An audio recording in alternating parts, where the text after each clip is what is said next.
Nicky P, what it do, motherfucker? How you living? I'm good, Manny Rye. How you doing? I'm doing well. Happy belated birthday. Thank you, sir. Another lap around the sun. You're what, 43 now? Fuck you. 31. 31, yeah. How's it feel to be 31? You feeling wise?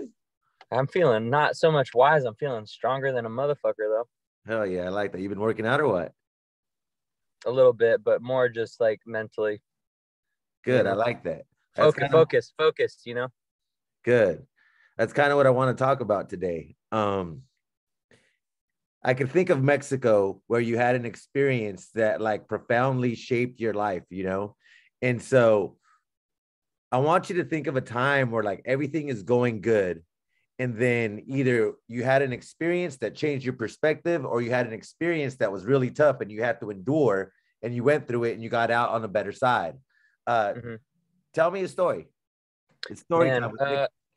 I have been barbecuing for a while now, probably like 7 years. And Mike Russo. Mike's a good friend of mine and a mutual friend of ours, but he was somebody that motivated me to start turning the hobby into a business, right? Yeah. And a really motivational person in my life. And we ended up starting a business together called 805 Smoke Company. And we were really successful. We were doing events all around town, catering, pop-ups, all kinds of stuff. Started making money. We bought a Sprinter van to like get to all the events and stuff. And it on the surface, it looked like we were about to establish like a really successful business. But for me, I was battling not only some insecurities like professionally because I'm not like a trained chef, but also some stuff emotionally and in terms of my family. And there was a situation where my mom got pretty sick, and she'd been dealing with some mental illnesses, and something pretty heavy happened, and it threw me for a tailspin, and I backed out of the business with Mike. He was completely thrown off. It ripped our relationship apart. We sold the van, lost all the money out of it, and I kind of had to start from zero again with myself and like with my work and my passions and things like that. It really put me down low and had me questioning, a lot of my purpose, my self-worth, and my motivation. So yeah, that was probably 6 years ago. What was that tailspin like when you were in the middle of all of that? Really confusing because I felt really like misdirected. I felt like my like a compass is normally, true north, right? But like my compass just like I felt like could not stop spinning around. I just couldn't get a handle of like what was going on. My life just felt kind of like out of my own control. And so having sold the Sprinter van, your relationship kind of being funky with Mike at the time, how did you feel? Like, did you feel like a little bit defeated? And then what was like, you're like, okay, well, this is what I'm going to do next. Yeah, I felt, I didn't feel, yeah, I mean, I was defeated because I had let someone down, but I was more so like my motivation had kind of like disappeared and lost. But I regained that back by traveling. And after traveling, by meeting certain people in my profession now, cooks and chefs and barbecue people specifically, meeting some of these people around the country that were very similar to me, and in kind of leveling with them, were dealing with the same struggles that I was. And after meeting these people, after like a couple years of traveling, it really like kind of set me back into a more comfortable and healthy headspace. And so what did that do for you as a chef and then as a person? Professionally, it helps remind me that shit happens, and that you kind of have to, you know, take another hack. And personally, it helped me be a little bit more resilient and a little bit more confident with myself, but more so in carrying confidence when things don't seem to be going the way you plan them to go. So yeah. When do fucking things go the way you plan them to go? Like, no, and the funny thing about that is that later on, after I reflect back on all that stuff, I've now come to like approach my life, whether it's professionally or emotionally or personally, whatever, to lower my expectations of things. And I do this not to just not ever be disappointed, but just in an effort to be more ready for when that shit comes.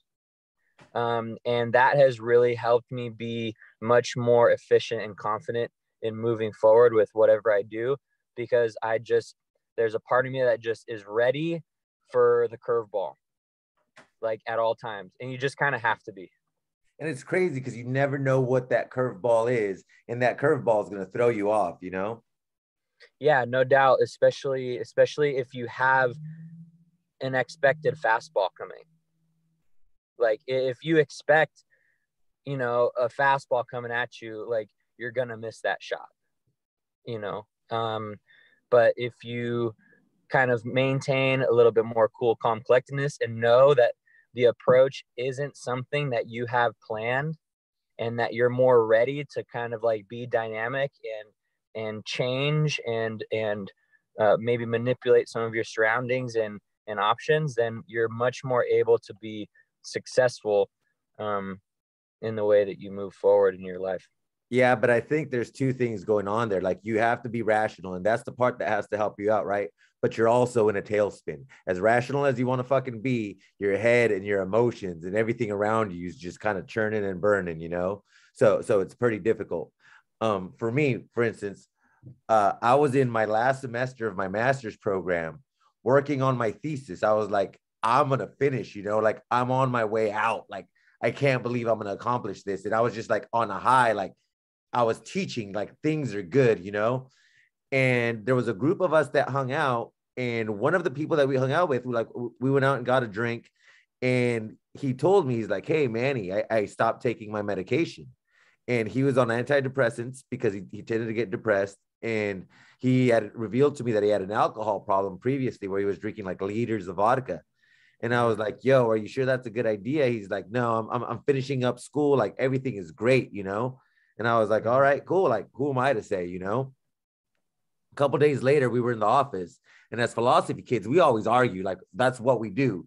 And so we were having a disagreement about the ethics of eating meat, and like factory farm meat or not factory farm meat. And I made this point, and he got like so pissed off. He slammed his books. He's like, fuck you, Manny. Like, eating meat is wrong, such and such and such. And I was like, yo, you need to relax. And he got up and got loud again. And my bad, I wouldn't react this way now, but I was like, yo, you need to get on your fucking meds if this is how you're going to be. He gets up, slams the door, takes off. And I was just like, okay, that was a blow up. Like, I'm from the hood. Like, blow ups happen. People fight. You get along the next day, I got home and log on to Facebook, and I saw that I was tagged in a post. It's like, Manny Raya talking about my health deficiencies and talking about medication. And I was like, yo, that's next level, So I deleted the comment. I deleted the person as a friend. And I see him on campus the next day. He's like, hey, Manny, I hope that blow up was cool. I hope we can be friends. And I was like, if it was just a blow up, we'd be good. I was like, but now you're trying to like defame me on like social media. And like, that's not cool. That's not something that I think a friend would do. So as far as friends, like, we ain't that, but like, we could be cordial. And then a couple days pass, and we're in class. We have night class from like 7 to 9. And he breaks a pencil. He's sitting in front of the class. He breaks a pencil and takes off crying, running to the bathroom. So I go to check up on him, and I was like, yo, you okay? And he was just like, I want to jump out the window. I don't want to fucking live. Like, he stopped taking his medication, And I was like, nah, man, you good. You got this going for you. You got this going for you. You got this going for you. He's like, nah, you don't even want to be my friend. I was like, yo, you know what? We're cool. Like, don't worry about it. Like, we solid. Boom. He takes, I was like, go home. I'll take care of your stuff. I'll put it in the office. You're good. He goes home. A couple days pass. I'm in the office working with a student. And he says, I can't believe I have to fucking be like this around certain people. And like I heard that and I was like, he's talking towards me, you know? So I finished with my student. My student takes off. And I was like, yo, you want to come back in here and say that to my face? And there's 3 other students there, you know? And he starts walking towards me. And in my head, I'm like, I'm going to crack this motherfucker. Like the gangster in me's kicking in, you know? I was like, but I know that if I hit him first, I'm fucked. So in my head, I was like, I'm going to let him just get one. And then it's on, you know? And so he starts coming at me and people get in the way. And that's when reason started to kick in. And I was like, yo, like this kid's gay, like he's white, I'm Mexican, I'm from the hood. If I hit this motherfucker, it's a hate crime, you know? And I was just like, you know what? I don't know what you want. I don't know why you're trying to antagonize me. I'm not going to hit you. I was like, but I will fucking report you. And again, that's fucking weird to me because as a gang kid, you don't fucking report people. And he's like, I already reported you. And I was like, what? For what? So I went and walked to the chair's office. I knock on her door. I go in and I tell her what I just told you.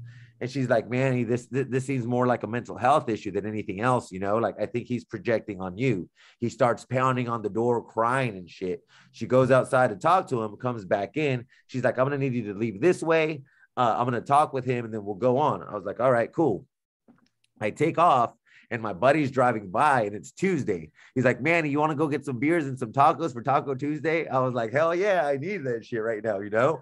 So I go, I'm on my second beer and I get a text from one of our colleagues. She's like, hey, is everything okay with such and such? I was like, I don't know. Like, she's like, I just saw his Facebook message and he posted something about killing himself and the day of reckoning coming for you, for Manny Raya. And like this fool knows where I live. He knows where I hide my key. Like he knows how to get in my house. So I was like, is he going to go to my house and try to kill me? Is he going to kill himself? Like what the fuck is going on? So I called the teacher and I let her know what's up. And she's like, oh, he's in the ER. Like he's there for a psych evaluation. And I went home and like my head is spinning because I feel threatened. And like we said before, like whenever I had emotions of fear or threat, I just automatically turn it into anger. So it's just, but I don't want to harm this kid, you know? So I had like this fight within me of like the school kid and the gang kid and like, what do I do? And so I texted my best friend at the time and I was just like, yo, like I'm going through this. I don't know what the fuck. Like, am I going to open the door and he's dead on my doorstep? Like, is he going to try to come in here and I got to harm someone? Like my fucking life is in jeopardy. My life is in the air. And he's like, I'll get back to you in a couple hours. And he hit me up. He's like, hey, I got you a flight home. Go to the airport tomorrow, come home for the weekend and fucking chill out. And it was a blessing, man. Cause I came home and like, I saw my family, I saw him and just talked. And he's just like, what are you over there for? What are you trying to do? Is this person going to be in your life for the rest of your life? Or are they just here for a chapter? He's like, you got to focus on what you're doing now, on your family and everything that's right. And becoming the person you're trying to become. And that's kind of what I went with. And so when I went back, like, they took him out of classes and I was still able to finish. And I had him, my mind wasn't right. So I couldn't finish my thesis. So I stayed for an extra semester and taught and finished my thesis. But it, like you said, it was a tailspin. Like my mind was everywhere, especially because I was having this like notion of like, who am I? What am I trying to be all at the same time? And that triggered me because he was triggered. So it was a mind fuck. But again, when everything's going crazy, like you got to be in tune with your person and know who it is that you're trying to be, what it is that you're trying to do, and act that way. Yeah. Yeah, that's heavy. And it's hard too. It's hard to bounce back out of something like that. Because it sounds like it's pretty traumatic. But what did you end up doing to like get yourself back straight? Headwise, I finished the semester and then we have a break in between semesters. So I was just like, I got to do this. Cause like part of my head was just like, I can't finish this thesis. I can't finish this thesis. And it's just like competition, just like anything else. I like, who the fuck are you? Like, are you the person that's going to be like, oh, this defeated me, I can't do this? Or are you going to fucking sack up and like, let's go? And so I just looked at myself in the mirror. And when I moved to San Francisco, I'd put a piece of paper on my door. So I saw it every single day when I walked out and it said, how bad do you want it? So if I was going to go party or whatever I was going to do, like I didn't go to San Francisco to go party and live that type of life. I went there to go handle business, you know? And like looking at that, it was just like, how bad do you want it? Are you going to get a little fucking boo-hoo fucking bad moment, let you knock you down and not finish your goal? Or are you going to get it done? And I got it done. Yeah. Yeah. Well, good shit. That could have thrown you totally off though. Imagine if you didn't finish. Same with you, you know, you get that breakup and it's just like, oh, tried a business. It didn't go out the way I wanted to. I'm going to do something else, you know, and now you're thriving. Yeah. And it says something about like sticking to it, you know? And I think that's where faith comes in, because it's not guaranteed that it's going to go a certain way. Like we just said earlier in this podcast, things don't turn out the way you expect them. You don't get things when you want them. You get them when it happens, you know? And so it's just about having faith, following through, having discipline, doing the things that you need to do day by day, taking care of those tasks, being the person that you want to be, and then things will eventually happen. Yeah. And I don't think thinking too far into the future is helpful either. I mean, it's okay to dream and it's okay to set some realistic goals, but for me at least, it's very important that the things that are set in front of me on this day are like the most important things that I do. Because if I'm not able to achieve my highest ability right now with the task in front of me, then I'm not going to be able to build up to what I want later. If I'm stuck in thinking about where I want to be rather than accomplishing even the smallest things in front of me. And it's a mental battle with yourself. You know, again, sometimes in competition, I try my best shit and my best shit isn't working. And like, I feel a little defeated because it's my best shit, but it's just like, do I stop or do I figure out a way to make this happen? And you know, that's where you look at yourself and it's just like, what's the work that I've put in so far? Why am I here? What's my fucking objective? And you got to find a way. Because if you don't find a way, you defeat yourself. The circumstances are going to be what the circumstances are. It's you with yourself and you got to push through. Yeah. And that problem solving, that experience of like problem solving and adjusting, I think is really kind of intimidating for some people at first.